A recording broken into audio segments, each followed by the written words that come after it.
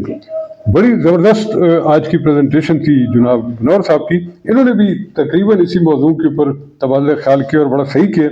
ایک اور انہوں نے نسخہ فرمایا جو کہ کلونجی اور وہ ان کے لیکچر سے دیکھ لیجیے گا, بڑا زبردست نسخہ ہے حالیم والا. جی ہاں. اور ایک تیسرا نسخہ کیا ہے کہ اس کو آپ نے ایک وہ بھی دینا ہے, مسل بھی دینا ہے. ٹھیک ہے جی. مسل کون سا دینا ہے؟ کیا مسل 4 دینا ہے کہ مسل 3 دینا ہے؟ اگر 4 مسل دیں گے تو آپ جو صفرا جسم میں جمع کرنا چاہتے ہیں نا وہ جمع نہیں ہوگا. جو صفرا آپ جمع کرنا چاہتے ہیں نا کہ اس کے جسم کے اندر صفرا پیدا ہو کے رک جائے, وہ نہیں رکے گا. اس لیے آپ نے 3 مسل دینا ہے اس کو, کہ جو 3 کی خلتوں کا جو اخراج ہے وہ ہوتا رہے. جو 3 نمبر کی خلتیں ہیں نا وہ ذاتی خلتیں, اسی کا مسل دیں تاکہ نکلیں. 4 نمبر خلت تو آپ پیدا کریں, اس کو نہ نکالیں, اس کو روک لیں. ٹھیک ہے جی. اور وہ آپ دے سکتے ہیں لیکن بعد کے سٹیجز کے اندر جو جس تحریک کی آپ مسل دیں گے اسی کی خلت باہر نکل جائے گی نا. جس خلت کا آپ مسل دیں گے اس خلت کا اخراج ہو جائے گا. 4 نمبر کی جو مسل ہے وہ 3 نمبر کی خلت کا اخراج نہیں کرے گا, وہ تو 4 کا ہی کرے گا. ٹھیک ہے. تو اس لیے 3 کا مسل, 4 کا ملین, 4 کی آپ اکثیر بھی دے سکتے ہیں, اور 4 کا جو منور صاحب نے فرمایا جو شدید ہے وہ بھی لازمی بات ہے.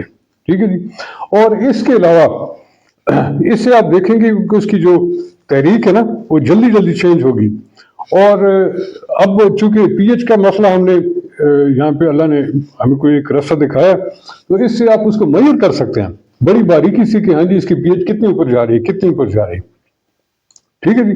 تو آپ اس کو نا ٹیسٹ کر سکتے ہیں. جب بھی آپ اس کو بلائیں تو اس کو کہہ دی صبح کا پہلا یورین سے لے کے ساتھ آئے تو ہم چیک کرتے جائیں گے. ٹھیک ہو گیا. یہ تو ہو گیا جگر کے ٹیومرز.